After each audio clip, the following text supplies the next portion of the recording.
नरेंद्र मोदींनी सलग तिसऱ्यांदा पंतप्रधान पदाची शपथ घेतली आहे. त्यांच्यासोबत 71 खासदारांनी मंत्रीपद आणि गोपनीयतेची शपथ घेतली. यामध्ये केरळमधील एकमेव खासदार सुरेश गोपी यांचा समावेश आहे. मात्र आता ते पद सोडण्याची शक्यता आहे. शपथविधी समारंभानंतर एका वृत्तवाहिनीशी बोलताना ते म्हणाले, मला लवकरच या पदावरून मुक्त करावं. सुरेश गोपी म्हणाले, मी मंत्रीपद मागितलं नाही. मंत्रीपद सोडण्याचं कारण सांगताना ते म्हणाले, मला लवकरच यातून मोकळं केले जाईल अशी आशा आहे. सुरेश गोपी हे पार्श्वगायक आहेत. छोट्या पडद्यावरही ते सक्रिय असतात. ते म्हणाले की मी चित्रपट साईन केलेत, मला ते पूर्ण करायचेत.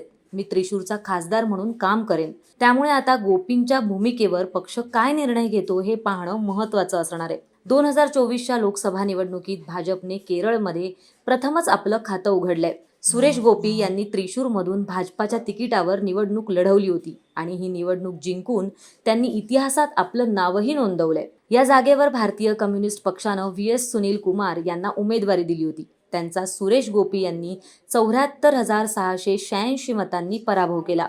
लोकसभा खासदार म्हणून निवडून येण्यापूर्वी सुरेश गोपी 2022 पर्यंत राज्यसभेचे खासदारही होते. त्यांना राज्यसभेवर उमेदवारी देण्यात आली. सुरेश गोपी साऊथ फिल्म इंडस्ट्रीतील एक प्रसिद्ध चेहरा असून अनेक मोठ्या चित्रपटांमध्ये ते दिसलेत. याशिवाय त्यांनी अनेक टीव्ही शो देखील होस्ट केलेत. सुरेश गोपींनी चित्रपटाचं कारण देत माघार घेतली खरी, पण यावर आता पक्ष काय निर्णय घेणार हे पाहावं लागणार आहे.